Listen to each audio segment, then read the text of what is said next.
Hello, good morning, everyone.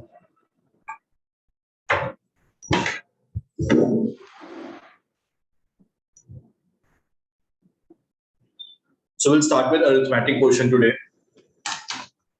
So arithmetic portion कितना important है?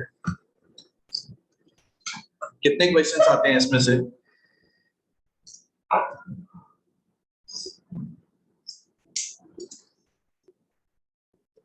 So किसी भी पेपर में अगर देखोगे तो almost 40 to 50% paper definitely arithmetic portion में से होगा. 40 to 50% paper CAT, SAT, NMAT, CMAT किसी भी पेपर की बात करोगे तो 40 to 50% पेपर यही arithmetic portion से मिलेगा. Arithmetic portion में क्या-क्या topics? So ratio, proportion and variation. इसके बाद percentages, profit and loss, SICI. इसके बाद average mixture alligation. Then we'll have time and work and time, speed and distance. तो ये जो total 5-6 topics हैं, इसी में से almost 40 to 50% पेपर आएगा. तो definitely बहुत important है.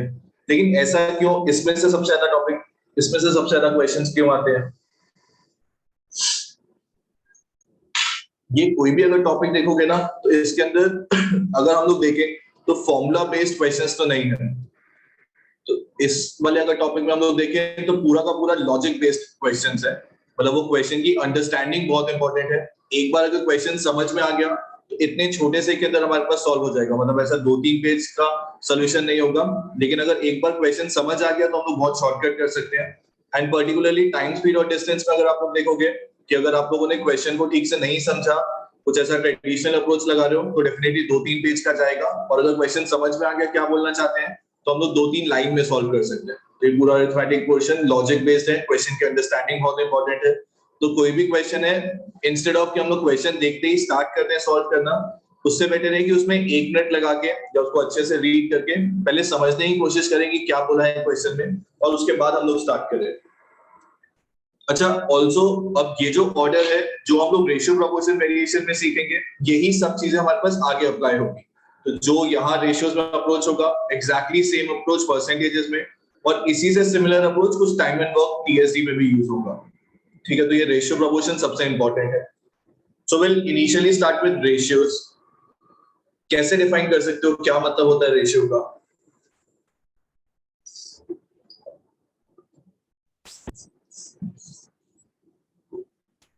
रेशियो का क्या मतलब है?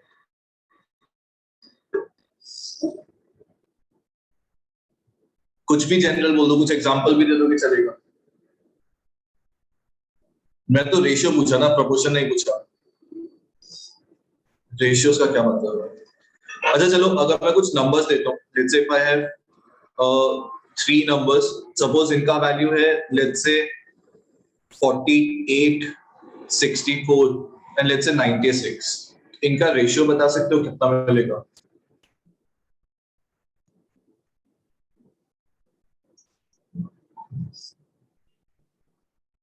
तो आप लोग बोल रहे थे कंपैरिजन ऑफ 2 नंबर्स, तो जरूरी नहीं है कि comparison of 2 numbers, more than 2 numbers भी मिल सकते हैं. अब ये जो मैंने नंबर्स दिए, इनका कुछ रेशियो बता सकते हो?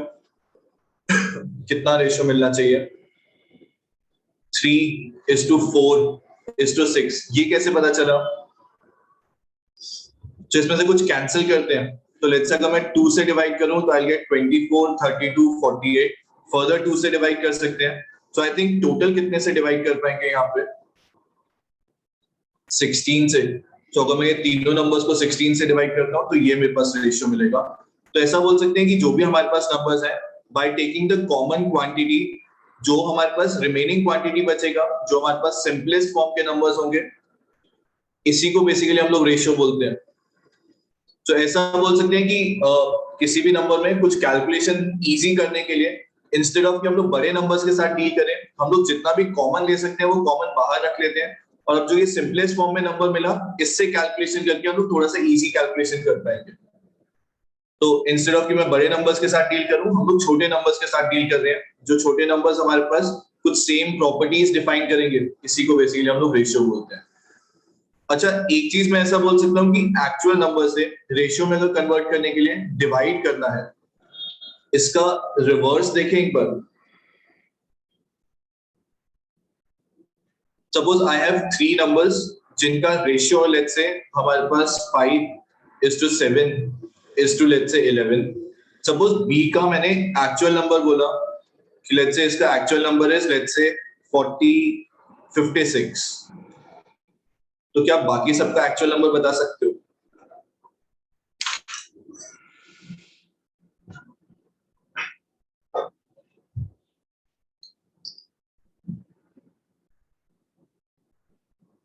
कितना मिलेगा? 40 एंड 88. ठीक है, कैसे पता चला ये?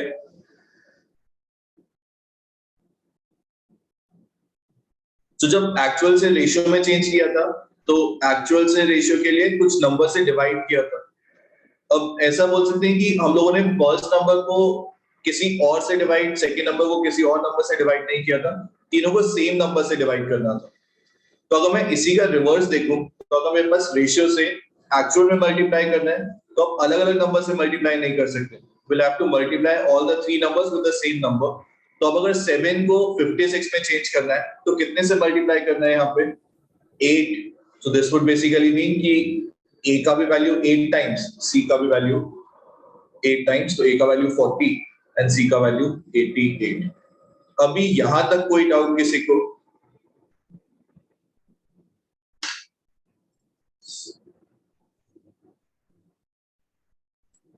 अच्छा, ऑल्सो ऐसा बोल सकते हैं ये पर्टिकुलर एग्जांपल में स्कूल टाइम पे कैसे सॉल्व करते थे. तो अगर सपोज नंबर्स का रेशियो गिवन है 5, 7, 11, तो स्कूल में कुछ ऐसा करते थे कि लेट्स से this number is 5x, 7x, 11x. Now this 7x is in fact equal to 56. So x का value 8. So this would basically mean c का वैल्यू 88 and a का वैल्यू 40. तो बस अब हम लोग ये x वाला स्टेप को स्किप करके हम लोग डायरेक्टली आइडेंटिफाई कर सकते हैं कि किस नंबर से मल्टीप्लाई करना है और हम लोग डायरेक्टली वहां से कुछ वैल्यूज कैलकुलेट कर सकते हैं. ठीक है, तो जो ऐसे डायरेक्ट इजी क्वेश्चंस होंगे उसमें तो ये x वाला स्टेप स्किप करके डायरेक्टली कुछ आइडेंटिफाई करेंगे. ठीक है, इतना नोट कर लो एक बार.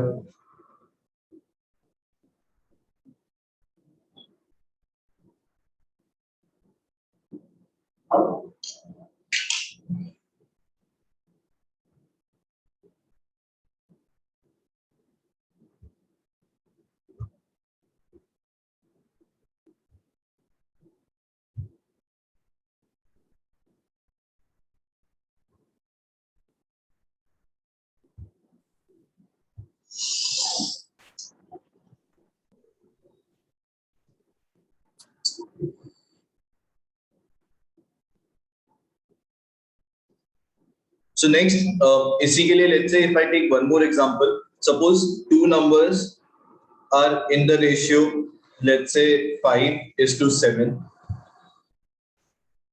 Suppose कुछ ऐसा information, let's say 4a 3b minus 4a is let's say equal to 25. Find the value of a plus b. बताओ ये कितना मिलेगा? या कुछ एक चेंज करते हैं, रुको.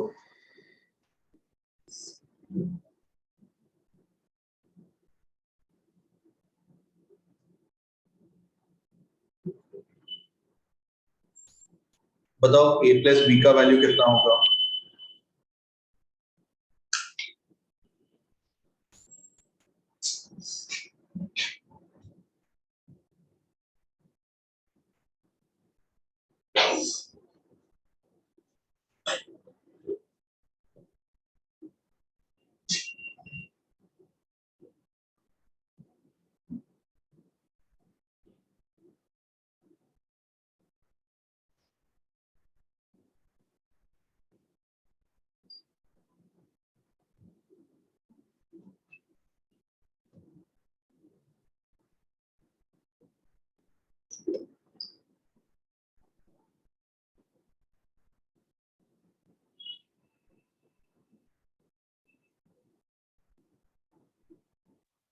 सर 96. 96. अच्छा, one of the possibility is कि वही ट्रेडिशनल अप्रोच अगर हम लोग देखें यहाँ पे, so if a is to b is 5:7, तो हम लोग कुछ ऐसा कर सकते हैं कि a का value sir a plus b 10 होगा. a का वैल्यू 5x मान लेते हैं बी का वैल्यू लेट्स से 7x हम लोग एज्यूम कर लेते हैं यहाँ पे, बस मैंने सिंपली एक x नंबर लिया, तो यहाँ से कहने से 6b, इसका मतलब है 6 into 7x minus 8 into 5x, this in fact is equal to 16, मतलब 42x minus 40x, that is 2x is equal to 16, so x का वैल्यू कितना मिल गया 8। अब a plus b का वैल्यू कैलकुलेट करना था, so this would basically mean 5x plus 7x, that is 12x, तो ये 12 into 8 से कितना मिल जाएगा 96, तो इसका आंसर कितना होगा 96। ठीक है, अगर लेट्स से हम लोग कुछ x वाला स्टेप स्किप करने के लिए कुछ ट्राई करें, if the numbers are in the ratio 5:7 और एक हमारे पास कुछ एक्चुअल वैल्यू गिवन है, actual value given as 6b minus 8a, this is 16, we finally have to find the value of a plus b। एक काम करते हैं, रेशियो स्केल पे इसका कुछ वैल्यू बता सकते हो, सो रेशियो स्केल पे इसके वैल्यू के लिए अगेन सेम यही नंबर्स, 7 into 6 42 minus 8 into 5 40, तो रेशियो स्केल पे इसका वैल्यू आ गया 2 और रेशियो स्केल पे यहाँ वैल्यू आ गया 12, तो दिस इज 8 टाइम्स, तो ये भी हमारे पास 8 टाइम्स, दैट इज 96। तो एग्जैक्टली सेम अप्रोच है जो x लेके किया था, एग्जैक्टली सेम कैलकुलेशन है, बट मैं इसलिए ये चीज बोल रहा हूँ कि यहाँ से अगर इसकी हैबिट हो गई तो हम लोग बहुत सारे क्वेश्चंस ओरली सॉल्व कर सकते हैं। x के लिए आप हर बार लिखोगे, ऐसा कुछ विजुअलाइज कर सकते हो, तो हम लोग बहुत सारे क्वेश्चंस ओरली सॉल्व कर पाएंगे। अभी तक कोई डाउट किसी को, समझ में आ रहा है या नहीं?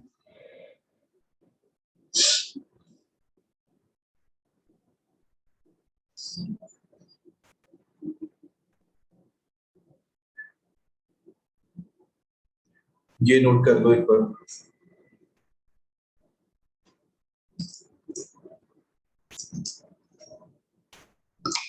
ये 2 कैसे आया? देखो मैं बस ऐसा बोल रहा हूं कि हमारे पास क्वेश्चन में एक रेशियो गिवन था, एक एक्चुअल वैल्यू गिवन था और यहां से a प्लस बी का एक्चुअल वैल्यू कैलकुलेट करना था। तो अगर मैं यहाँ पे ऐसा multiplying factor, multiplication factor identify कर लूं, तो यहां से भी मल्टीप्लिकेशन फैक्टर से सेम नंबर मल्टीप्लाई करके कुछ एक्चुअल वैल्यू मिल जाएगा। सो मल्टीप्लिकेशन फैक्टर मतलब रेशियो से एक्चुअल में कन्वर्ट करने के लिए किससे मल्टीप्लाई करना है। तो ये जो वैल्यू था, इसको रेशियो स्केल पे कुछ कैलकुलेट करके देखें कि रेशियो स्केल पे इसका कितना वैल्यू मिलेगा। सो अगर b का रेशियो 7 था तो will gate 6 into 7 42 minus 8 into 5 40, तो दिस इज 42 minus 40, so हमारे पास 2, जैसे यहाँ 2x मिला था, तो इसका मतलब है मल्टीप्लिकेशन फैक्टर 8। अब since we have to find the value of a plus b, तो 5 plus 7 12, again multiplying this number by 8 will get 96। ठीक है, अब क्लियर है?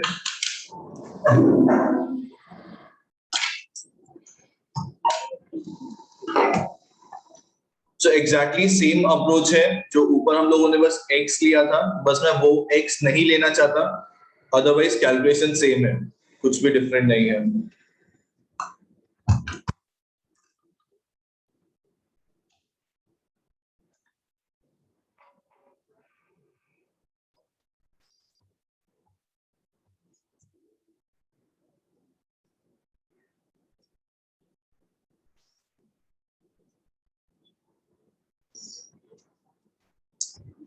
सो एग्जैक्टली सेम कंसेप्ट, कुछ ये क्वेश्चंस एक बार ट्राई करो, बताओ क्या क्या आंसर मिलेगा।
So first question में A is to B is 3 is to 8.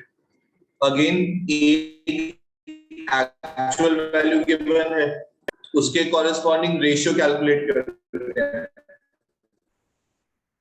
तो 4A plus B, यहाँ अगर ये 8 that is 12 plus 8 20, तो मल्टीप्लिकेशन फैक्टर कितने का मिल गया?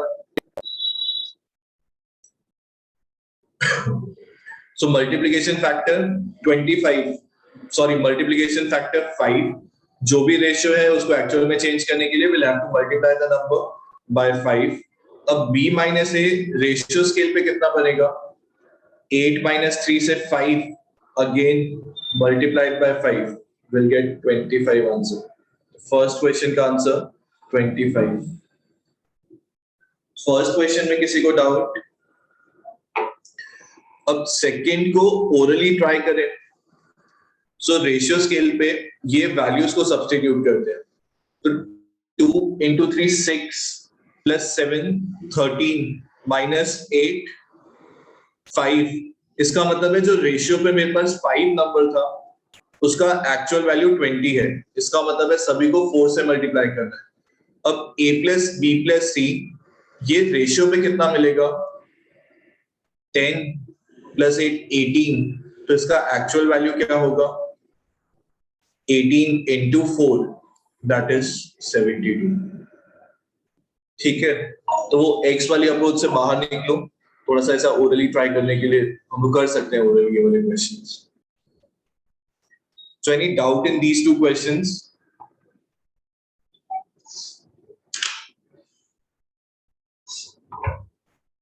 ठीक है.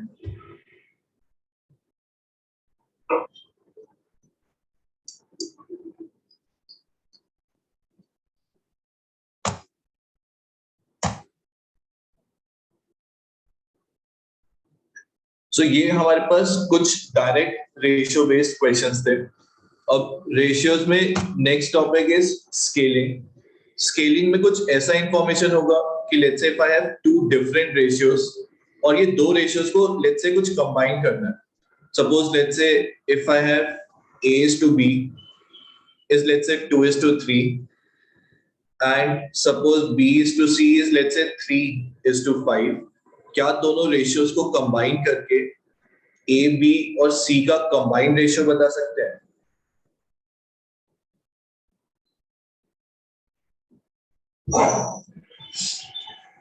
To is to 3 is to 5. इसमें definitely 2 is to 3 is to 5, क्योंकि मैं ऐसा बोल सकता हूं कि अगर हमारे पास B का वैल्यू 3 रखते हैं तो A का वैल्यू 2 मिल जाएगा और C का वैल्यू हमारे पास डेफिनेटली 5 मिलेगा.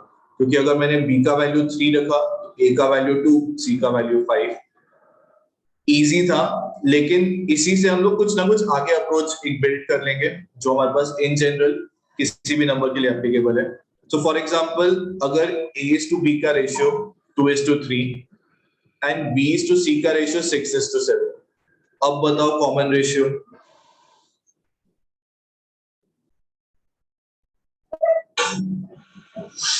Four is to 6 is to 7. 4 is to 6 is to 7. ठीक है. सो कुछ ऐसा बोल सकते हैं कि जब ऊपर वाले एग्जांपल में देखें तो जो कॉमन टर्म था दोनों रेशियोज में कॉमन टर्म B था, अगर ये इक्वल होगा तो हम लोग डायरेक्टली आंसर लिख सकते हैं. लेकिन अब इस सिचुएशन में इक्वल नहीं है तो फिर क्या करना चाहिए? इन दोनों को इक्वल बनाने के लिए ट्राई करना चाहिए. इक्वल कैसे बना सकते हैं? ये 3 को 6 बना लेते हैं. तो अगर 3 को मैंने 6 में कन्वर्ट किया तो 2 से मल्टीप्लाई, इसका मतलब है साथ वाला नंबर भी अब 2 से मल्टीप्लाई होगा. तो now I have A is to B is 4 is to 6 and B is to C is 6 is to 7. So now the common ratio will be अगर B का वैल्यू 6 तो A का वैल्यू 4 and B का value 6 तो C का value 7. इसमें कोई doubt किसी को?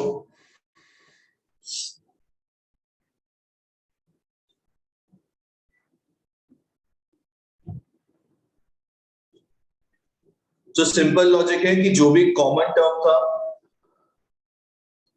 ये कॉमन टर्म को इक्वेट करना है. कैसे? 3 से 6 में चेंज किया था तो ऐसा बोल सकते हैं कि by taking their multiples.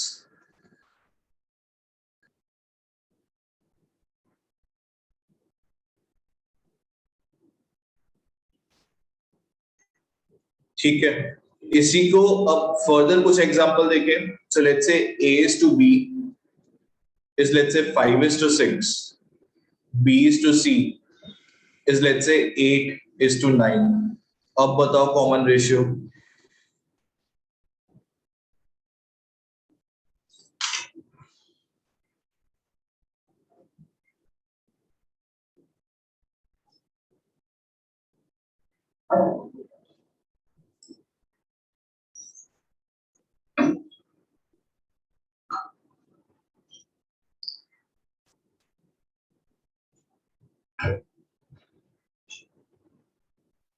Twenty is to 24 is to 36 20 is to 24 is to 27 27। ठीक है, सो अगेन इक्वेट करना है बाय टेकिंग देयर मल्टीपल्स। तो इसका मतलब है अगर मेरे को इक्वेट करना है तो कोई ऐसा मल्टीपल आइडेंटिफाई करना है जो दोनों का, एक ऐसा नंबर आइडेंटिफाई करना है जो दोनों का मल्टीपल है। इसका मतलब है कॉमन नंबर आइडेंटिफाई करना है, कॉमन मल्टीपल आइडेंटिफाई करना है। सिंस रेशियोज में हम लोग स्मॉलेस्ट नंबर, सिंपलेस्ट फॉर्म की बात कर रहे थे, तो I take the least common multiple. तो 6 और 8 का एलसीएम कितना मिलेगा? 24। इसका मतलब है अगर मैं 6 को 24 में चेंज करता हूं तो इसके साथ वाला नंबर कितना बन जाएगा? 20। और अगर हम लोग 8 को 24 में चेंज करते हैं, 3 से मल्टीप्लाई किया, तो साथ वाला नंबर कितने में बनेगा? 27। तो now I can again say if the common term is in fact equal to 24, तो a का वैल्यू 20 एंड c का वैल्यू 27। तो ये कुछ कॉमन रेशियो मिलेगा। इसमें किसी को डाउट?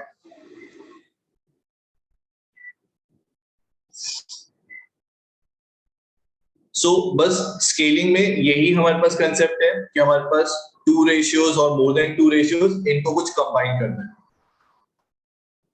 ठीक है, इसके लिए कुछ एक स्ट्रक्चर अभी देखते हैं। ये ऐसा थोड़ा सा ऑर्गेनाइज्ड वे में नहीं है, तो इसको थोड़ा सा हम लोग एक स्ट्रक्चर्ड वे में एक मेथड देखते हैं। कैलकुलेशन एग्जैक्टली सेम है, लेकिन थोड़ा सा दिखने में अच्छा लगेगा शायद, या थोड़ा कैलकुलेशन मिस्टेक के चांसेस कम हो जाएंगे।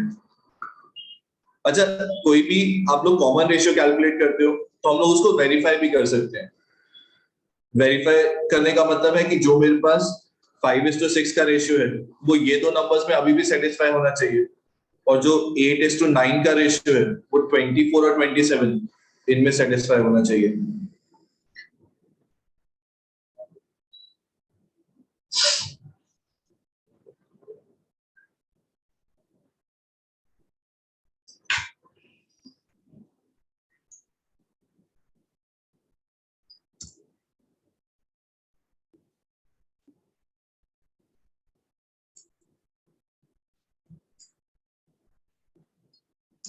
सो अभी ये कुछ एग्जांपल देखा था। अब इसको अगर हम लोग थोड़ा सा स्ट्रक्चर्ड वे में लिखें, तो पहले तो अगर मेरे को कॉमन रेशियो कैलकुलेट करना है ए बी और सी का, एक रेशियो गिवन था 5:6। अब एक दूसरा रेशियो गिवन था, तो मैं इसके साथ में नहीं लिखूंगा, मैं इसके नीचे लिख लेता हूँ 8 और 9। अब कुछ ऐसा बोल सकते हैं कि ये जो भी नंबर्स थे हमारे पास 6 एंड 8, कैलकुलेशन तो सेम रहेगा, इनका एलसीएम कैलकुलेट करना है। तो this in fact will be equal to 24। Since 6 को 24 में चेंज किया, कितने से मल्टीप्लीकेशन? 4। तो साथ वाला नंबर भी 4 से मल्टीप्लाई होगा। एंड 8 को 24 में चेंज किया, कितने से मल्टीप्लीकेशन? 3। तो साथ वाला नंबर भी 3 से मल्टीप्लाई होगा एंड विल गेट 27। तो ये फाइनली कुछ रेशियो मिलना चाहिए। तो वही सेम कैलकुलेशन है, बस इसको मैंने थोड़ा सा एक ऐसा टैबुलर फॉर्म में मैंने रिप्रेजेंट किया। ये कुछ समझ में आया या नहीं? कुछ रिप्लाई तो दो।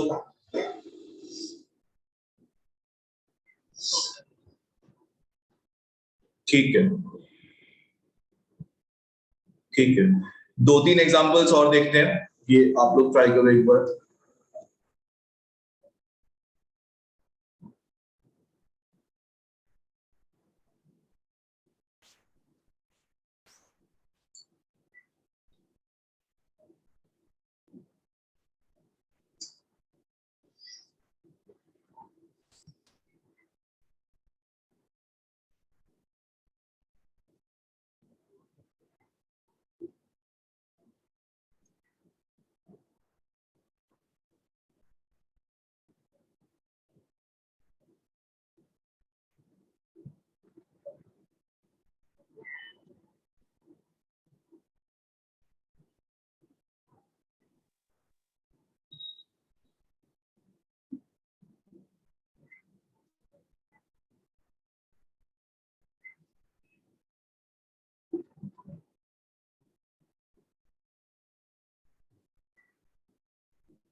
So first का answer 21 is to 24 is to 26.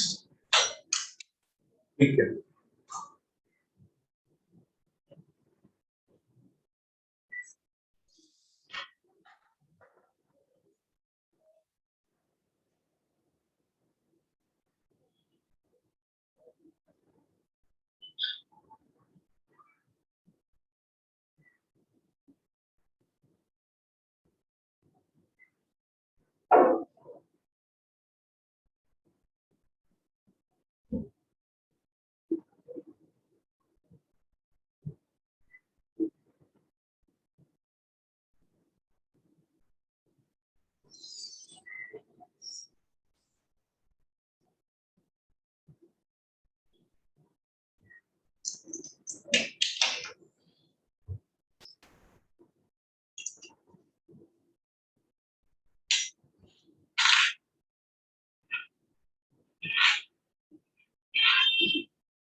अच्छा, अगेन जो भी आंसर आएगा एक बार चेक करो कि इनिशियल जो रेशियोज थे वो सेटिस्फाई हो रहे हैं या नहीं.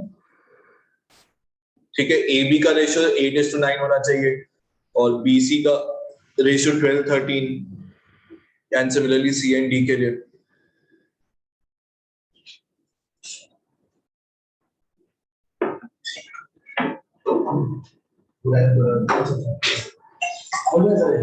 नहीं, मॉडल है.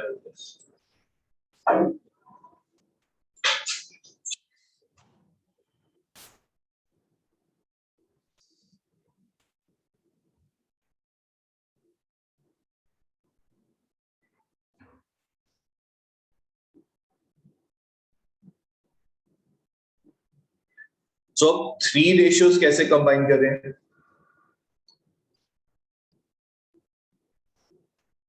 तो एक काम करते हैं, पहले ये 2 रेशियोज को कंबाइन कर देते हैं.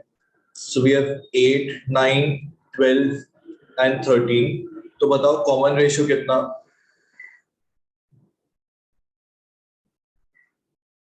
सो कॉमन टर्म तो मिल गया 36. विल हैव टू मल्टीप्लाई यहां पे मल्टीप्लिकेशन बाय 4 एंड यहां पे multiplication bye 3. So will get 32 and 39.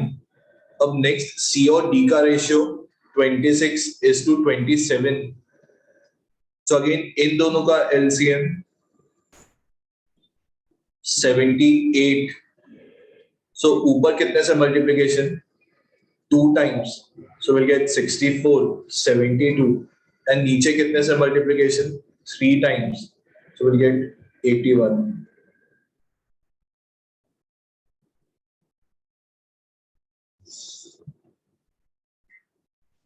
सो ये फाइनल रेशियो. ठीक है, ज्यादातर लोगों ने सही आंसर बताया लेकिन एक दो लोगों का आंसर गलत था.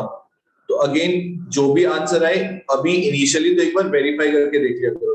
जैसे 48:72:78:27 ये एक आंसर मिला मेरे को, तो ये डेफिनेटली गलत है क्योंकि यही चीज बहुत गलत दिखाई दे रही है. तो ऐसे एक बार थोड़ा सा वेरीफाई करके देखो कि ये जो इनिशियल रेशियोज है ये तो सेटिस्फाई होना चाहिए ना.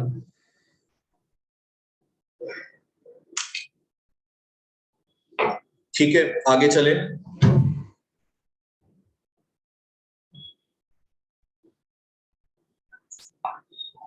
सो आई थिंक अब इसके बेसिस पे कुछ क्वेश्चन स्टार्ट करने चाहिए. सो ये टोटल 12 क्वेश्चंस. बताओ कितना टाइम लगेगा 12 क्वेश्चंस के लिए?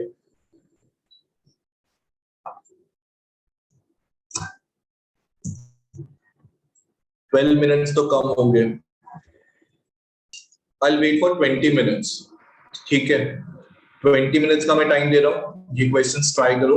अगेन थोड़ा सा एक ऐसा अप्रोच रखना कि मैक्सिमम क्वेश्चंस अटेम्प्ट करने हैं. तो अगर सेकंड क्वेश्चन डिफिकल्ट लग रहा है तो थर्ड पहले कर लो, लेकिन मैक्सिमम क्वेश्चंस ट्राई करो. तो अभी आई थिंक टाइम है 10:35, तो आई विल वेट टिल 10:55, उसके बाद डिस्कस करते हैं. ठीक है, ट्राई करो एक बार.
सो आई थिंक 20 मिनट्स तो नहीं हुए, लेकिन एनीवन जिसने सारे क्वेश्चंस कर लिए अभी?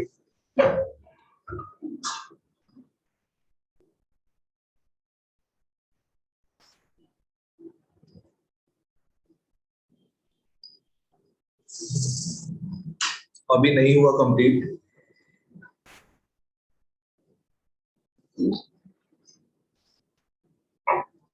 ठीक है, चलो फिर आई वेट फॉर 5 मिनट्स।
सो एक बार जितने भी क्वेश्चन सॉल्व हो गए एक बार आंसर बताओ क्या क्या आंसर मिले।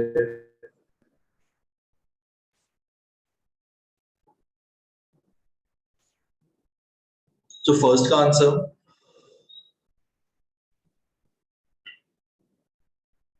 फर्स्ट का आंसर 14। ऐसे डिफरेंट डिफरेंट आंसर मत बताओ, सब लोगों ने डिफरेंट आंसर बताया। फर्स्ट का क्या आंसर है? 24। ठीक है। Second 1080। Third question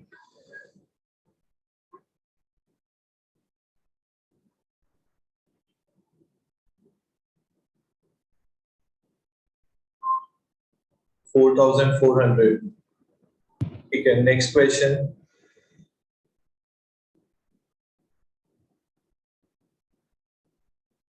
1000। Next question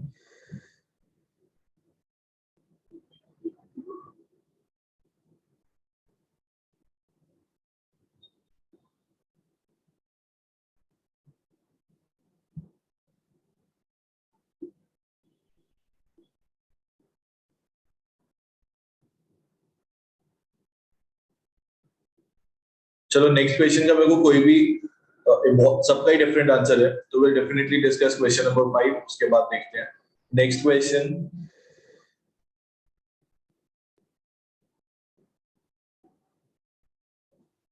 35।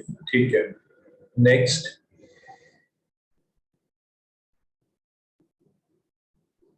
400। ठीक है। नेक्स्ट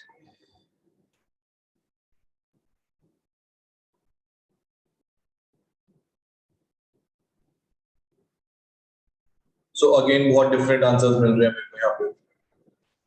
देखो एक चीज तो डेफिनेटली है कि जो भी वैल्यू होगा वो 494 से तो लेस वैल्यू होना चाहिए, क्योंकि इन तीनों का सम 494 था, तो अब ए का वैल्यू डेफिनेटली इससे तो छोटा ही आंसर आएगा। और मेरे को कुछ लोगों ने इससे बड़े आंसर्स बताए, तो डेफिनेटली वो तो गलत है। ठीक है, will discuss question number 8। Question number 9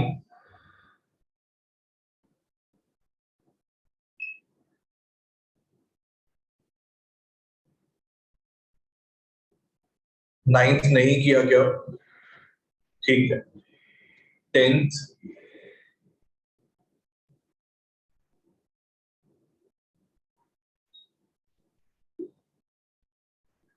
15 and 21। अच्छा मैं डिस्कस तो सारे करूंगा, 1 से लेके सारे क्वेश्चंस। ठीक है। 20 से 28 बोल रहे हो? 20 एंड 28। ठीक है। नेक्स्ट क्वेश्चन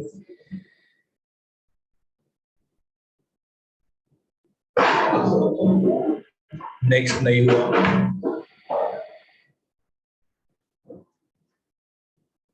चलो will discuss question number 11।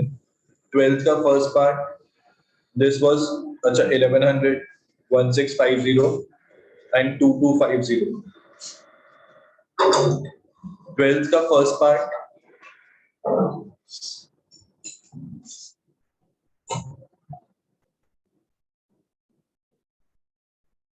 12th नहीं अटेम्प्ट किया, बाकी सब लोग -7/2। एंड सेकेंड पार्ट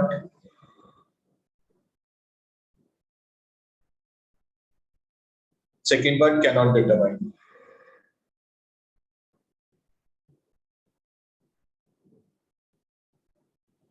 ठीक है, अब एक एक करके सारे क्वेश्चंस एक बार डिस्कस कर लेते हैं। सो फर्स्ट 3 क्वेश्चंस, अच्छा आंसर्स नोट कर लो एक बार।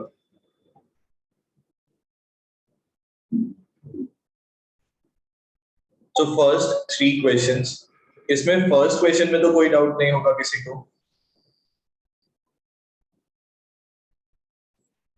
सो will start with question number 2। तो यहाँ कुछ ऐसा बोला था कि a/3 is in fact equal to b/4 is in fact equal to c/5। क्या मैं यहाँ से a is to b is to c का रेशियो बता सकते हैं?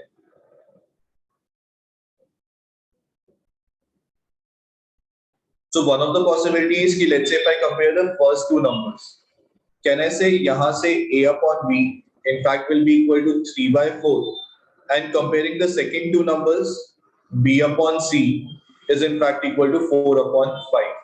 तो can I say यहाँ से अगर b का वैल्यू 4, a का वैल्यू 3 and c का value 5, so can I say this would basically mean कि जो भी डिनोमिनेटर वाले नंबर्स थे, किसी भी केस में जो भी डिनोमिनेटर वाले नंबर्स होंगे, यही बेसिकली हमारे पास रेशियो मिल जाएंगे।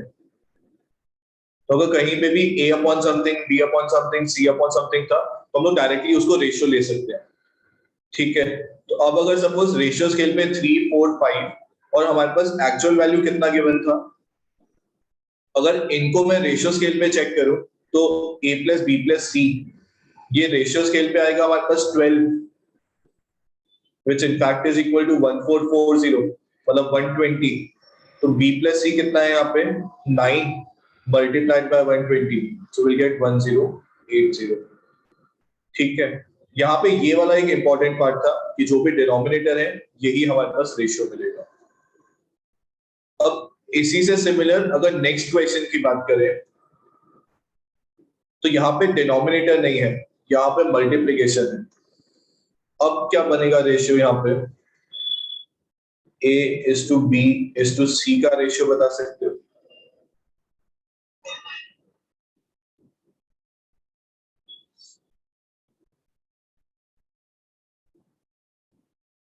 So again, one of the possibility is कि I'll compare the first two numbers. So I think we'll get a upon b is in fact equal to 7/3. Comparing the second and third number, we'll get b upon c is in fact equal to 21/7. That is 3/1.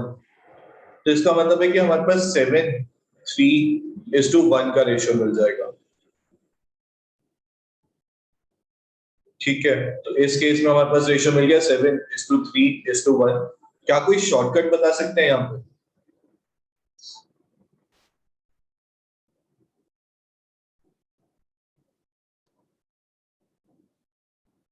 So shortcut में कुछ ऐसा कर सकते हैं कि जब भी हमारे पास कोफिशिएंट्स गिवन है तो एक काम करते हैं, इसको इनके कोफिशिएंट्स के एलसीएम के इक्वेट कर देते हैं।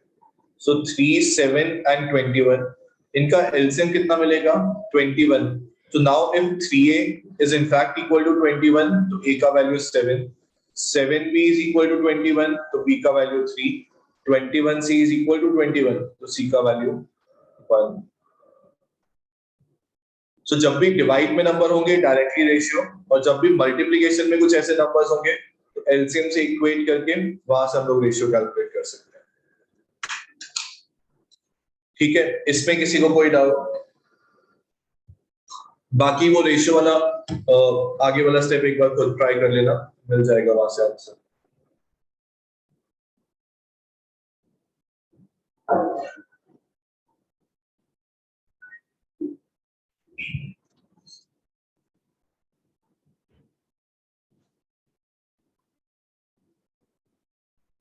ठीक है, नेक्स्ट क्वेश्चन देखें।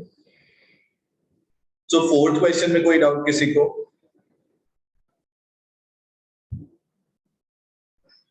डायरेक्ट क्वेश्चन था, फोर्थ हो जाना चाहिए। फिफ्थ क्वेश्चन,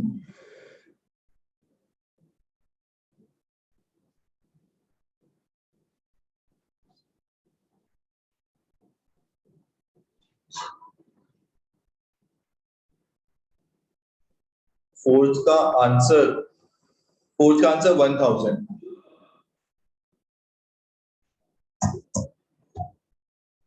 ठीक है, अच्छा क्वेश्चन नंबर 5 वैसे तो हो जाना चाहिए क्योंकि इससे सिमिलर हम लोगों ने अभी रिसेंटली कोई डीआई की क्लास में एक ऐसा क्वेश्चन किया था।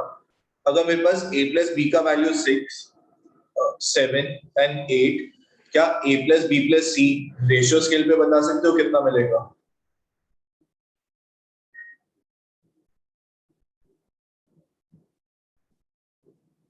सो आई थिंक हम लोगों ने डीआई की क्लास में भी ऐसा एक क्वेश्चन किया था, और कुछ ऐसा कर सकते हैं कि let's say if I add the three equations a plus b, b plus c, c plus a, so I think we'll get 2 times a plus b plus c is in fact equal to कितना 21।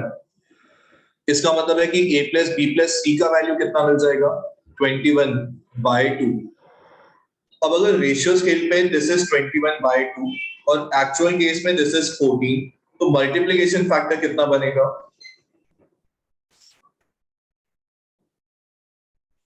Suppose अगर हम लोग x मान लेते हैं यहाँ पे 21/2 times x is equal to 14, इसका मतलब है x का वैल्यू होगा 14/21/2।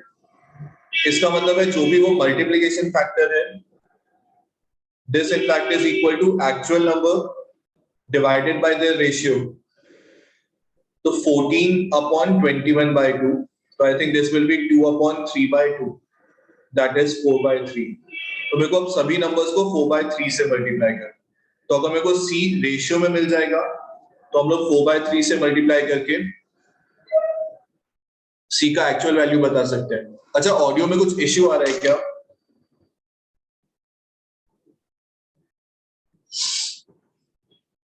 नहीं, आई थिंक वो आपके साइड से कुछ इश्यू होगा फिर।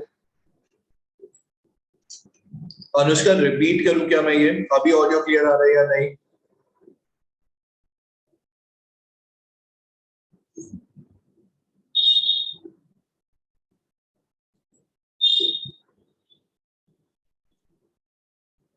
अच्छा, इसके आगे सॉल्व कर लोगे?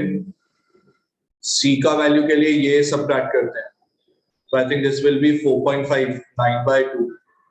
इसको मल्टीप्लाई करें तो कितना मिलेगा? 6 12।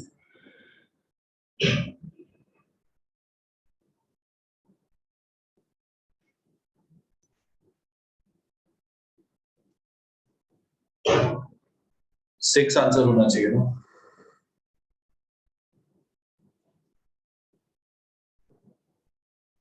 सो फिफ्थ का आंसर 6।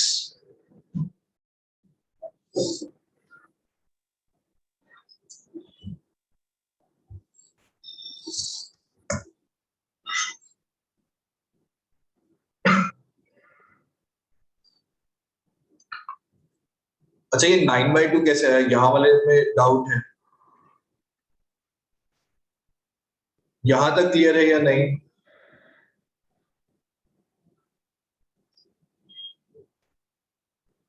ठीक है, तो इसके बाद जो भी मेरे पास c का रेशियो मिलेगा उसको 4/3 से मल्टीप्लाई करना। तो अब आप लोग बताओ c रेशियो स्केल पे कितना नंबर होगा? तो अगर a plus B plus C का वैल्यू गिवन है, इसमें से अगर मैं a प्लस बी का वैल्यू को सब्ट्रैक्ट करूं तो आंसर मिल जाना चाहिए। अच्छा, ये 21/2 इसको डेसिमल में लिख सकता हूँ 10.5, तो 10.5 माइनस 6 करेंगे तो 4.5। इसका मतलब है c रेशियो स्केल पे बनेगा 4.5, which is in fact equal to 9/2। तो अब 9/2 को 4/3 से मल्टीप्लाई किया तो विल गेट 6। अब क्लियर है?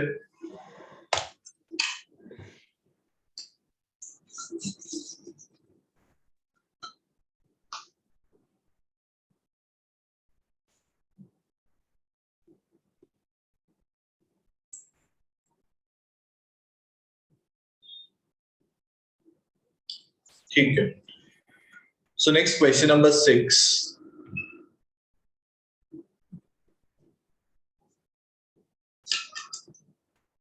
देखो, इस क्वेश्चन में बस क्वेश्चन नंबर 5 में बस ये था कि हमारे पास a plus B plus C a plus C का वैल्यू गिवन था और a प्लस बी का वैल्यू एक्चुअल में गिवन था। तो मैंने पहले इसको रेशियो में कैलकुलेट किया। ये तीनों इक्वेशंस को अगर ऐड करते हैं तो will get 2 times a plus B. मैंने ऐड किया तो मिला 6 + 7 + 8 21। सिंस ये 2 टाइम्स a प्लस बी था 21, तो a प्लस बी होगा 21/2। उसका एक्चुअल नंबर गिवन था तो मल्टीप्लिकेशन फैक्टर काउंट किया, दैट इज 4/3। अब c रेशियो स्केल पे कैलकुलेट करके 4/3 से मल्टीप्लाई किया। ठीक है, एक बार नहीं तो रिकॉर्डिंग में देख लेना। और ऑल्सो मैं ऐसा बोल रहा था कि इसी से सिमिलर हम लोगों ने डीआई में भी एक क्वेश्चन किया था, तो ये आना चाहिए। ठीक है, एक बार ट्राई करना, डिफिकल्ट क्वेश्चन नहीं है। Question number 6। अच्छा, सिक्स्थ में a का रेशियो 1/21, b का रेशियो 1/7 एंड c का रेशियो 1/3। अब a plus B plus C ratio scale पे कितना मिलेगा?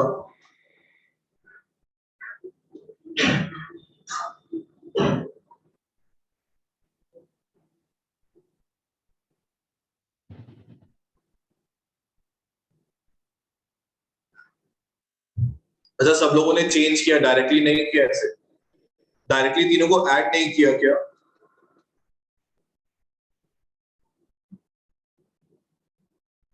इलेवन बाय 21, ठीक है।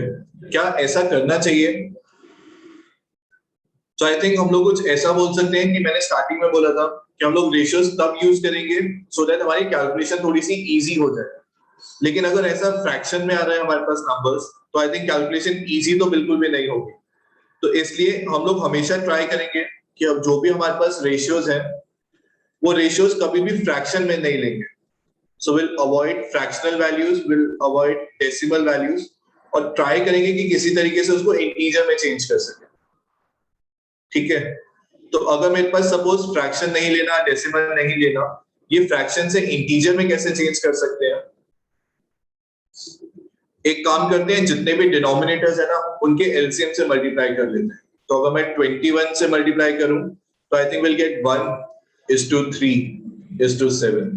तो कहीं पे भी अगर फ्रैक्शनल वैल्यूज हैं तो उसको उनके डिनोमिनेटर के एलसीएम से मल्टीप्लाई करके हम लोग उसको इंटीजर में चेंज कर सकते हैं।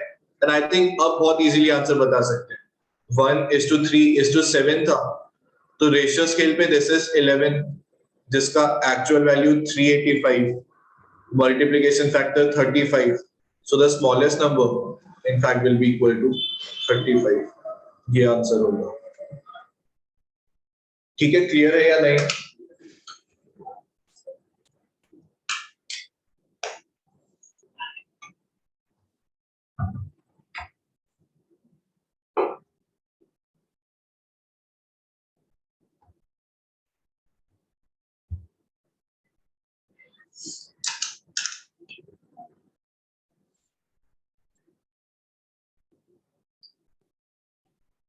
तो बेसिक आइडिया यही है कि रेशियोज हम लोग इसलिए ले रहे हैं ताकि कैलकुलेशन इजी हो जाए।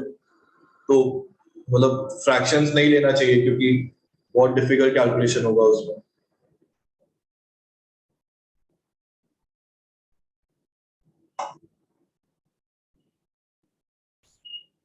नेक्स्ट क्वेश्चन देखें। सो आई थिंक अब 7th कर लेना चाहिए, 8th कर लेना चाहिए। 7th का लॉजिक हम लोगों ने देखा, इक्वल टू देयर एलसीएम रख के वहां से आंसर मिल जाएगा। 8th एक बार ट्राई करना, 9th एक बार डिस्कस कर लेते हैं।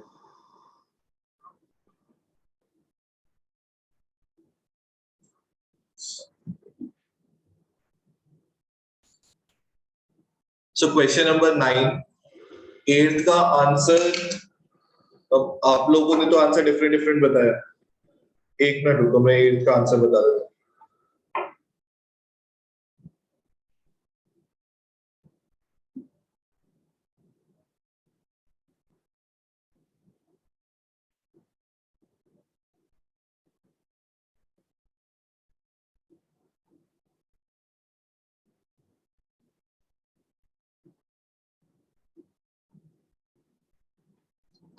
एट्थ का answer I think 234 and 7th का आंसर 400।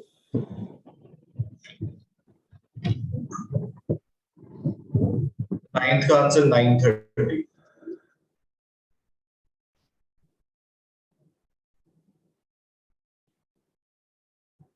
एट्थ क्वेश्चन एक बार दोबारा ट्राई करना, अगर नहीं होगा तो अपना सोल्यूशन मेरे को एक बार टेलीग्राम पे शेयर करना, मैं एक बार चेक करूंगा कि क्या मिस्टेक है उसमें।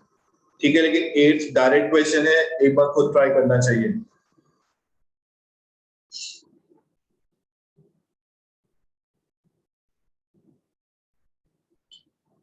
नाइन्थ एक बार डिस्कस कर लेते हैं।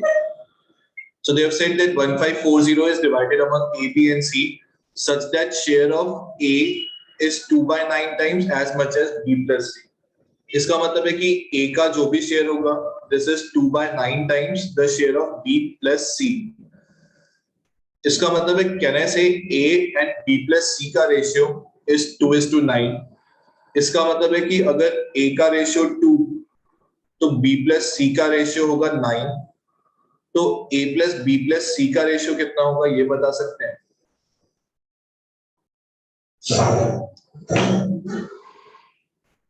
11।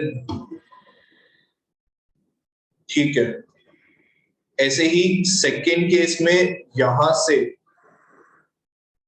B and A plus B plus C इसका कुछ रेशियो बता सकते हो?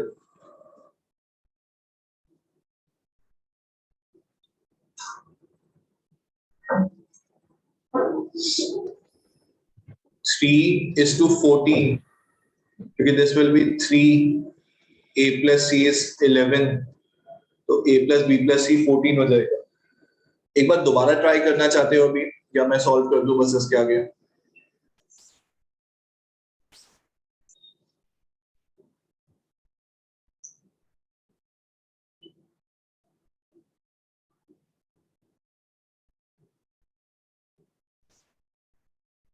अच्छा, इतना इतना पार्ट पहले सॉल्व कर लिया था। देखो अब इसके बाद ना दो पॉसिबिलिटीज है। So one of the possibility is कि हम लोग A का वैल्यू कैलकुलेट कर लेते हैं।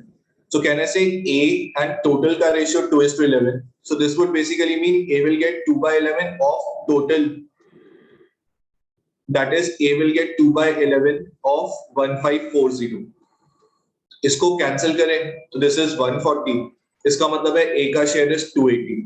ऐसे ही B का शेयर बता सकते हैं, 3/14 of 1540, so this in fact will be 330। तो अब C का वैल्यू कितना मिलेगा? 1540 माइनस 280 माइनस 330, तो यहां से वैल्यू आ जाएगा 930। ये आंसर है हम। ठीक है, पहले ये नोट कर लो, इसके बाद एक ऑल्टरनेटिव अप्रोच देखते हैं इसके लिए।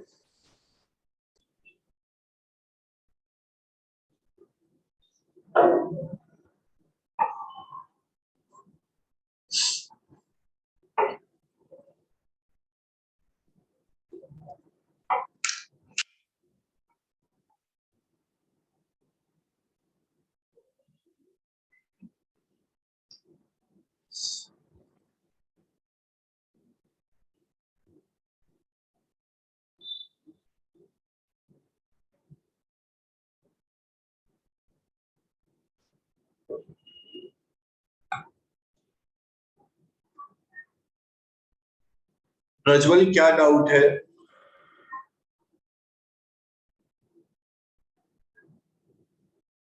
प्रज्वल माइक ऑन करके भी बोल सकते हो, क्या डाउट है बोलो।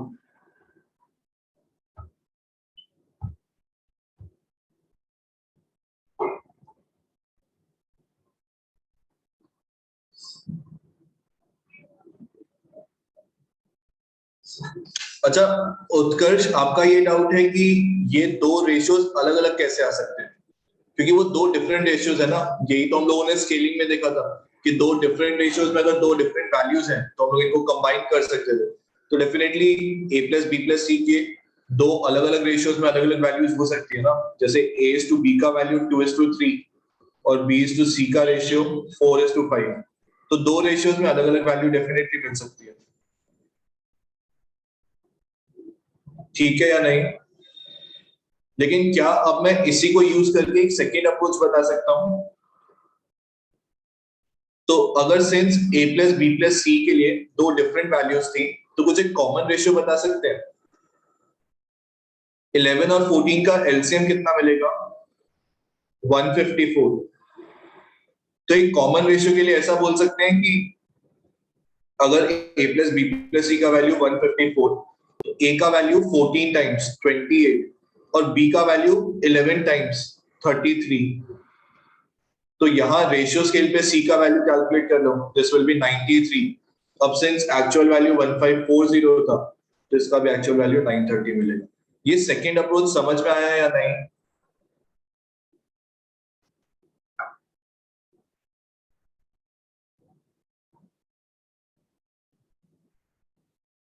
सो इंस्टेड ऑफ कि हम लोग मैन्युअली A और B का वैल्यू कैलकुलेट करें, मैं ऐसा बोल रहा हूं कि इंस्टेड ऑफ मैन्युअली काउंटिंग, अच्छा मैं दोबारा बता देता हूं एक बार।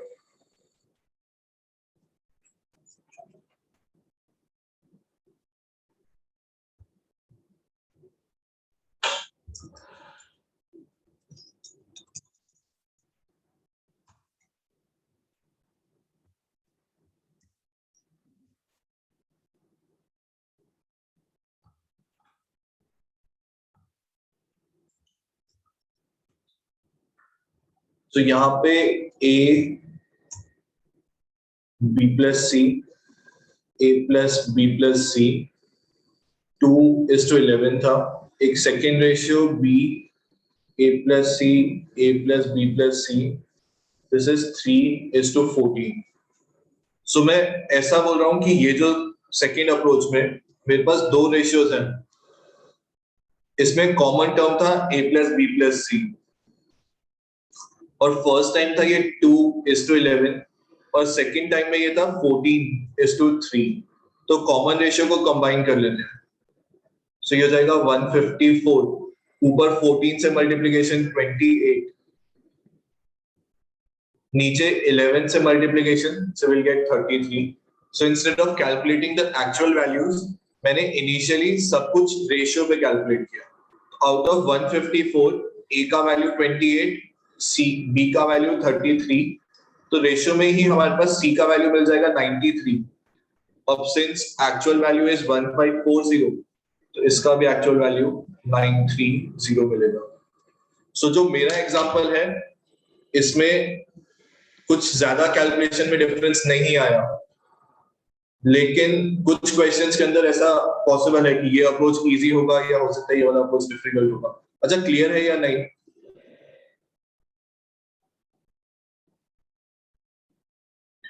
ऐसा बिल्कुल नहीं सोचना चाहिए कि मेरे को फर्स्ट अप्रोच समझ में आ गया तो सेकंड अप्रोच पे ध्यान ही नहीं देना है, क्योंकि अभी तो ये टारगेट होना चाहिए कि कितने डिफरेंट पॉसिबिलिटीज हैं कुछ क्वेश्चन को सॉल्व करने के लिए. ठीक है, तो ये दो सॉल्यूशंस हैं.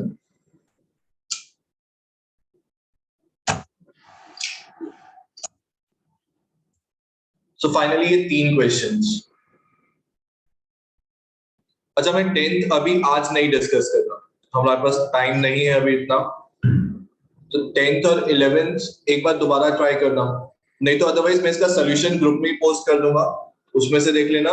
नहीं क्लियर होगा तो फिर हम लोग डिस्कस कर लेंगे. 12th अभी एक बार डिस्कस कर लेते हैं.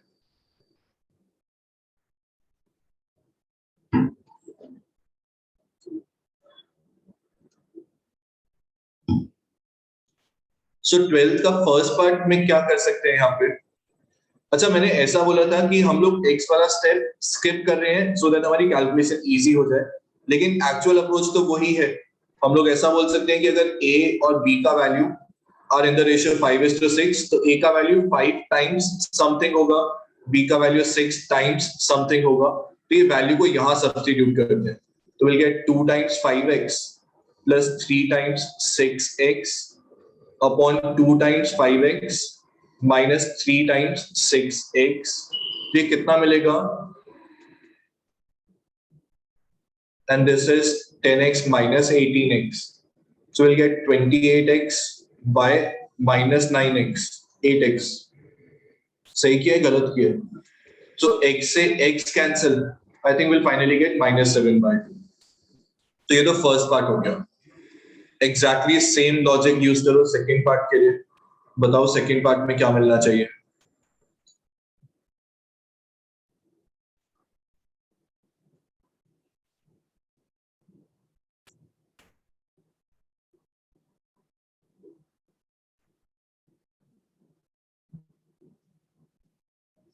अच्छा, सेकेंड पार्ट में एक चीज बोल सकते हो, न्यूमरेटर में x वाला टर्म मिलेगा या x स्क्वायर वाला टर्म मिलेगा, और डिनोमिनेटर में आई थिंक x वाला टर्म मिलेगा. तो अगर मैं कैंसिल भी करूंगा तो जो भी आंसर होगा वो आंसर x के टर्म्स में मिलेगा. अब क्या x की वैल्यू बता सकते हो?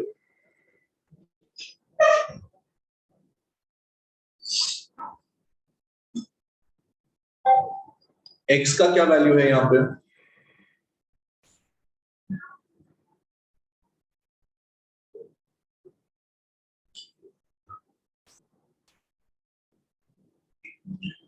सो x का वैल्यू तो नहीं बता सकते. इसका मतलब है कि अगर मेरे पास ये जो a और b नंबर्स थे, लेट्स से अगर a और b का एक्चुअल वैल्यू 5 और 6 होता तो मेरे पास डिफरेंट आंसर आता. ए और बी का एक्चुअल वैल्यू 10 और 12 होगा तो डिफरेंट आंसर आएगा, क्योंकि यहाँ x का वैल्यू 1 और यहाँ x का वैल्यू 2। सिमिलरली ए और बी का वैल्यू होगा सपोज 15 18 होता है तो भी हमारे पास डिफरेंट आंसर आएगा। इसका मतलब है मैं फर्स्ट का तो आंसर यूनिकली डिटरमाइन कर सकता हूँ, बट सेकंड का आंसर हम लोग यूनिकली नहीं बता सकते, तो इसलिए हमारे पास सेकंड का आंसर होगा कैन नॉट डिटरमाइन, सेकंड नहीं बता सकते हम लोग। ठीक है, लॉजिक क्लियर है या नहीं? तो ऐसा क्या डिफरेंस है दोनों क्वेश्चंस में कि हम लोग एक का आंसर बता सकते हैं और दूसरे का नहीं बता सकते? ऐसा बोल सकते हैं कि न्यूमरेटर एंड डिनोमिनेटर इन दोनों का डिग्री सेम होना चाहिए। अगर डिग्री सेम होगा, linear upon linear, quadratic upon quadratic, तो हम लोग आंसर बता सकते हैं। तो आंसर डायरेक्टली बिना एक्स रखे डायरेक्टली वैल्यूज रखोगे तो आंसर मिल जाएगा, क्योंकि एक्स वाला टर्म फाइनली कैंसिल होगा। लेकिन अगर डिग्री सेम नहीं है तो सॉल्व करने का ट्राई भी मत करना, कैन नॉट डिटरमाइन आंसर होगा। ठीक है, क्लियर है या नहीं?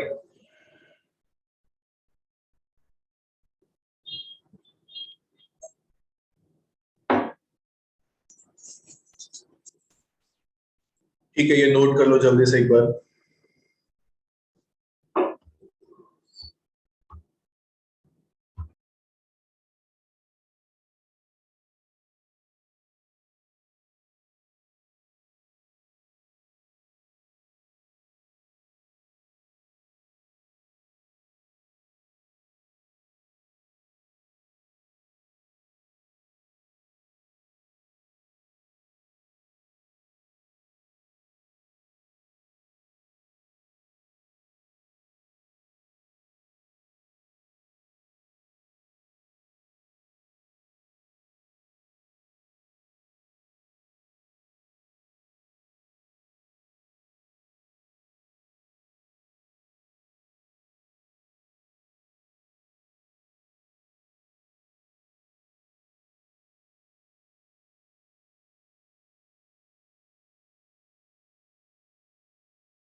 अच्छा, question number 10 and question number 11 ये दोनों का मैं सोल्यूशन ग्रुप में पोस्ट कर दूंगा। ये मैं अभी इसलिए नहीं डिस्कस कर रहा क्योंकि मेरे को प्रपोर्शन स्टार्ट करना है। ठीक है, इतना टाइम नहीं है अभी हमारे पास, तो ये दो क्वेश्चंस पे डिस्कस कर पाएंगे। मैं एक बार सोल्यूशन दे दूंगा, नहीं समझ में आएगा तो नेक्स्ट टाइम फिर हम लोग नेक्स्ट क्लास में डिस्कस कर लेंगे। ठीक है,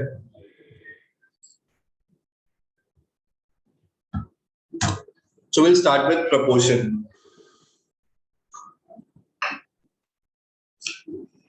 सो क्या मतलब होता है प्रपोर्शन का?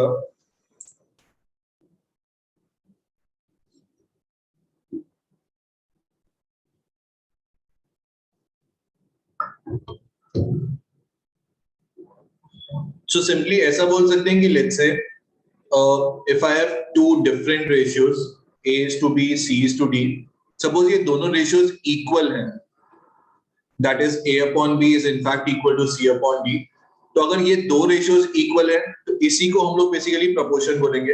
हम लोग equal का sign नहीं यूज करके हम लोग कुछ ऐसा symbol यूज करेंगे, तो हम लोग ऐसा बोल सकते हैं यहाँ पे कि what A is to B is same as what C is to D। तो प्रोपोर्शन का सिंपली ये मतलब है कि जो हमारे पास रेशियो यहाँ दो नंबर्स में मिला, एग्जैक्टली सेम रेशियो हमारे पास यहाँ मिलना चाहिए। सो प्रोपोर्शन के अंदर बस हमारे पास कुछ बेसिक टर्म्स हैं, ये टर्म्स एक बार देख लेते हैं। तो यहाँ पे ये जो मिडल टू नंबर्स हैं, so these are called mean terms, और जो कॉर्नर वाले नंबर्स हैं, these are called extreme terms.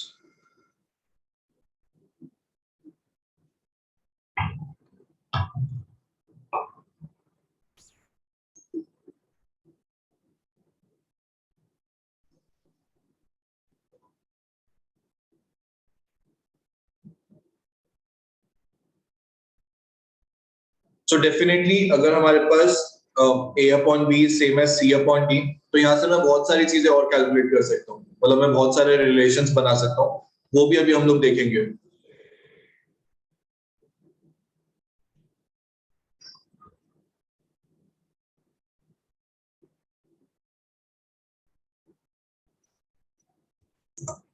तो जैसा सपोज मेरे पास a upon b is same as c upon d, तो एक चीज जो आपने अभी बोला उसके अकॉर्डिंग हम लोग डेफिनेटली ऐसा बोल सकते हैं कि a multiplied by b is definitely in fact equal to b upon c। अच्छा, और कुछ ऐसे टर्म्स मिलेंगे। इन्वर्ट इंटू का क्या मतलब होता है?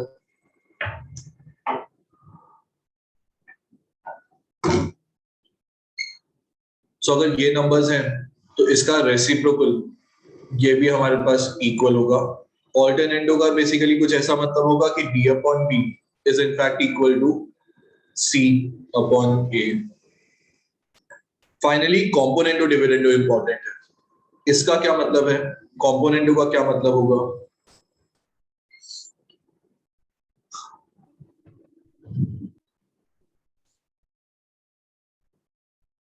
कभी तो पढ़ा होगा ये ऐसा कुछ।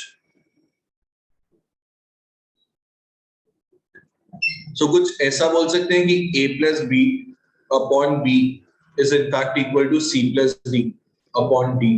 सो कॉम्पोनेंटो का ऐसा मतलब होगा कि sum of numerator and denominator divided by denominator, ये जो फ्रैक्शन बनेगा ये दोनों केस में इक्वल होना चाहिए। ठीक है, लेकिन ऐसा क्यों? ऐसा क्यों बोला कि क्यों इक्वल होगा ये?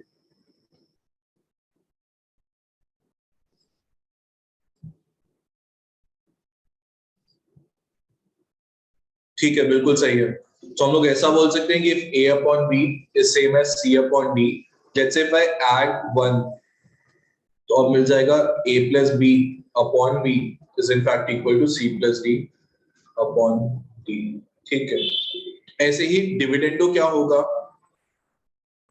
Dividendo is a minus b upon b is in fact same as c minus d upon d।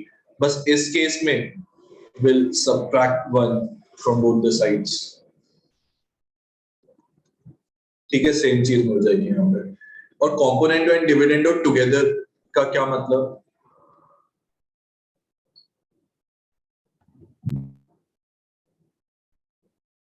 Let's say if I divide third equation and fourth, ये दोनों को डिवाइड कर देते हैं, तो कहने से b और b डिनोमिनेटर में cancel, will finally get a plus b upon a minus b is same as c plus d upon c minus d।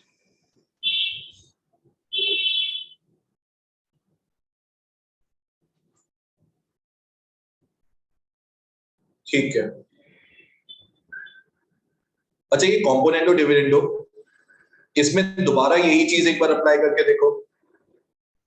मतलब इसमें दोबारा अगर हम लोग let's say if I add the numerator and denominator and if I subtract,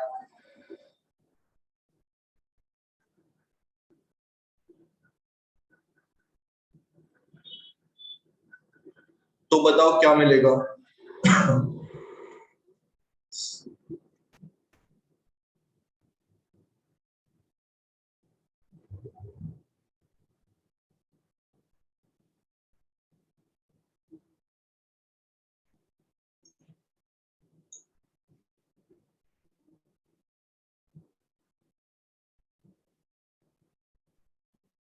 मैं बोल रहा हूँ इसी चीज में दोबारा कॉम्पोनेंट एंड डिविडेंड अप्लाई करते हैं।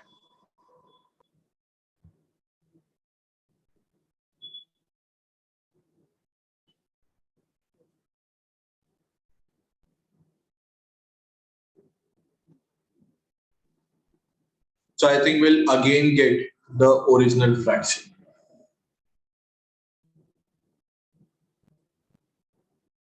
ठीक है, ये इससे मतलब मैं कुछ ऐसा बोल सकता हूँ कि अब अगर किसी भी केस में कुछ कहीं पे ऐसा लिखा होगा ना, let's say 3x plus 5y upon 3x minus 5y is let's say equal to 4z plus 6w upon 4z minus 6w, तो मैं डेफिनेटली यहाँ से बोल सकता हूँ कि 3x upon 5y is in fact equal to 4z upon 6w। ठीक है, अगर ऐसा फ्रैक्शन है तो हम लोग कॉम्पोनेंटो डिविडेंडो अप्लाई करके ये बोल सकते हैं, एंड मैं बस ऐसा बोल रहा हूँ रिवर्स इज आल्सो एप्लीकेबल। ठीक है, अगर इस टाइप का कुछ होगा तो हम लोग ये भी चीज डेफिनेटली बोल सकते हैं। समझ में आया मैं क्या बोलना चाहता हूँ?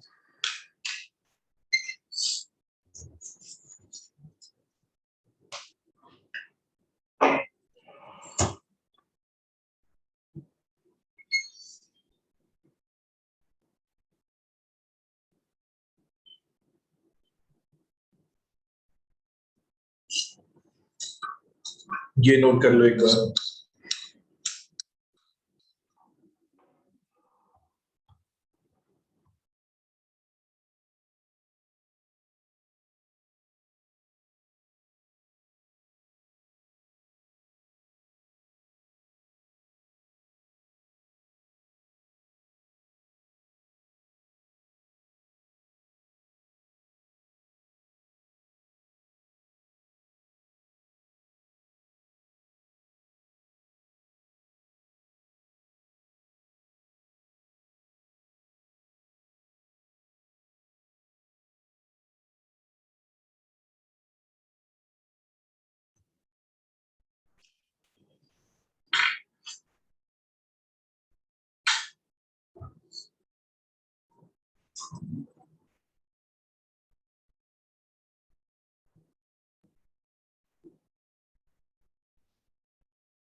अच्छा, अभी मैंने जितने भी रिलेशंस देखे ये टू फ्रैक्शंस के लिए रिलेशन थे।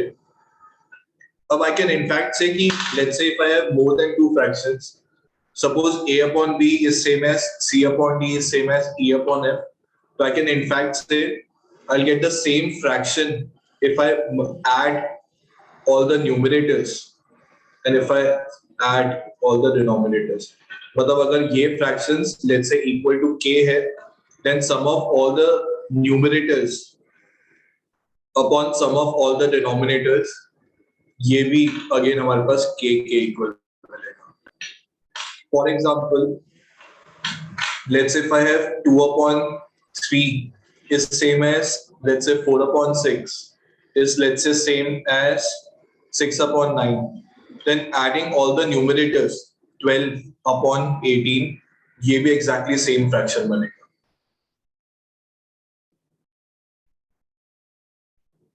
ठीक है, समझ में आया या नहीं?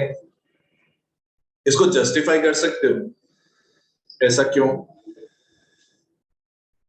अच्छा, ऑल्सो लेट्स से अगर मैं यहाँ पे एडिशन के बदले में, मतलब इसके पीछे का क्या, ये तो एग्जांपल है कि मैंने वेरीफाई करके बता दिया कि जो चीज मैं बोल रहा था वो सही है, लेकिन इसके पीछे का लॉजिक क्या है? ऑल्सो लेट्स से अगर मैं एडिशन के बदले में अगर यहाँ सब्ट्रैक्शन करता तो क्या मिलेगा? दैट इज लेट्स से 2 - 4 + 6 और कॉरेस्पॉन्डिंगली जो डिनोमिनेटर था उसको सब्ट्रैक्ट किया और हम लोगों ने बाकी को ऐड किया, तो क्या नंबर्स मिल रहे हैं यहाँ पे? नहीं मिल रहा ना, 4/6, तो ये सेम नंबर ही मिल गया। इसका मतलब है कहीं पे भी if I have two fractions या मोर देन टू फ्रैक्शंस, जो ऑपरेशन न्यूमरेटर में अप्लाई किया और जो ऑपरेशन डिनोमिनेटर में अप्लाई किया, एडिशन सब्ट्रैक्शन, यहां से हमारे पास सेम ही वैल्यू मिलेगा हमेशा। ऐसा लेकिन क्यों?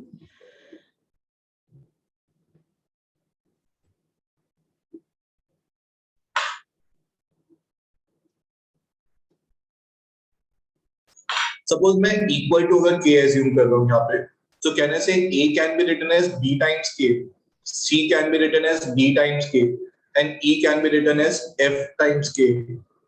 इसको यहाँ सब्स्टिट्यूट करें, so I think we'll get b times k minus d times k plus e times f times k upon b minus d plus f। कहने से k कॉमन ले लेते हैं, तो b minus d plus f divided by b minus d plus f cancel, so we'll again get the same fraction। so अब आप लोग यहाँ पे ऐड करो या सब्ट्रैक्ट करो या लेट्स से मल्टीपल्स में भी एडिशन सब्ट्रैक्शन करें तो भी हमारे पास सेम रिजल्ट मिलना चाहिए। ये कुछ समझ में आया या नहीं? अगर नहीं समझ आया तो फिर हम लोग आगे वाला टॉपिक आज नहीं करेंगे, फिर हम लोग नेक्स्ट टाइम कंटिन्यू करते हैं।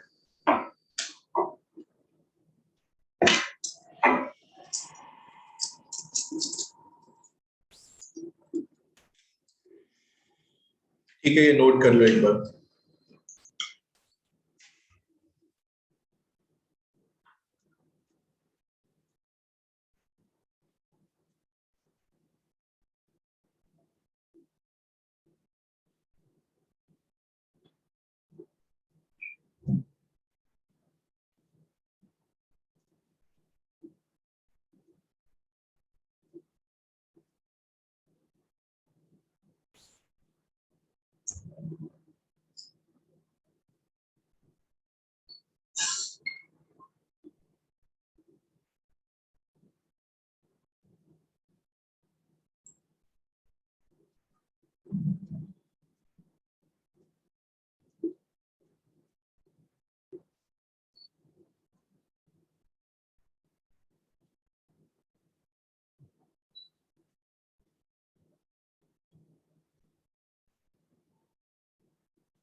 अच्छा, एक काम करते हैं, अभी आज के लिए इतना ही रखते हैं। कुछ एक दो टर्म्स और थे, ये एक बार आप लोग ऐसा थोड़ा सा ट्राई करना, सर्च करना, मॉड्यूल में भी वैसे हमारा होगा। Let's say if I have two numbers A and B, तो इनका थर्ड प्रपोर्शन क्या होगा ये एक बार ट्राई करो। इनका मीन प्रपोर्शन क्या होगा ये एक बार थोड़ा सा सर्च करना। Also if I have two ratios A to B, तो duplicate ratio, triplicate ratio, sub duplicate ratio, sub triplicate ratio, ये क्या टर्म्स है ये एक बार मॉड्यूल में देखो। ठीक है, बाकी हम लोग नेक्स्ट टाइम डिस्कस करते हैं। ये दो होमवर्क वाले क्वेश्चंस हैं, और जितना अभी हम लोगों ने क्लास में किया उसके बेसिस पे मॉड्यूल में से इतने क्वेश्चंस प्रैक्टिस कर सकते हो। ठीक है, वो एग्जांपल्स, सॉल्व एग्जांपल्स होते हैं मॉड्यूल में, तो उसमें कंसेप्ट बिल्डर 1 और कंसेप्ट बिल्डर 2 एक्सरसाइज सॉल्व कर सकते हो, और क्लास एक्सरसाइज में कुछ ये क्वेश्चन। सो हमारी नेक्स्ट क्लास कल है आई थिंक।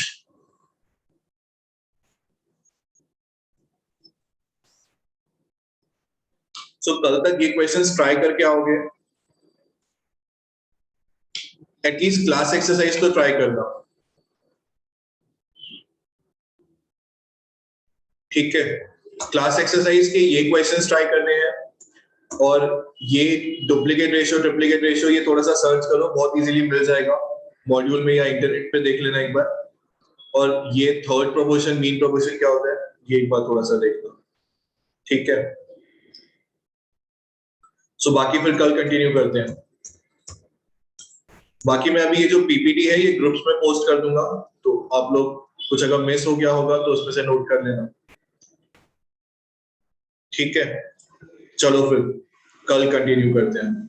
बाकी अभी 1 बजे वो डीआई के फेस्ट में मिलेंगे। ठीक है, चलो बाय।